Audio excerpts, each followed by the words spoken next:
Hello everyone, welcome to Facebook mini ব্লগে। আশা করি তোমরা ভালো আছো, সাথে আমিও ভালো আছি। আজকে একদম সকাল সকাল ঘুম থেকে উঠেই স্নান করে নিয়েছি, কারণ পুজো দিয়ে নেব, একটু মামুনিদের বাড়িতে যাব, তার জন্য একবারে স্নান পুজো সেরেই তারপরে যাব।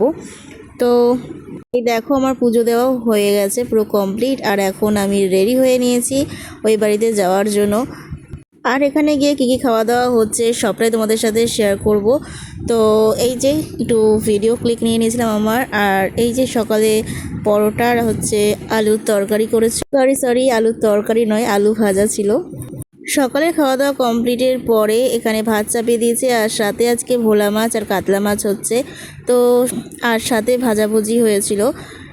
তো চলো, তোমাদের এক ঝলকে একটু তোমাদের সাথে শেয়ার করে দিলাম, তো তোমাদের দেখিয়ে নিলাম। আর রান্নার পরে আমরা খেতেও বসে পড়বো। তো স্নান করে যেহেতু আমি আগে থেকে এসেছিলাম, আর স্নান করার ব্যাপারটা নেই।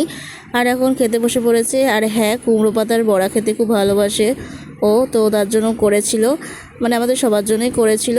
আর সাথে এই যে এখন আমরা খেয়ে নিচ্ছি। আর বেসিক্যালি দিনটাই খাওয়া খাওয়ার উপরেই কেটে গেছে। লাস্টে ভিডিওটা মিষ্টি দিয়ে শেষ করলাম। কেমন লাগলো ভিডিওটা জানিও। বাই গাইস, ভালো থেকো।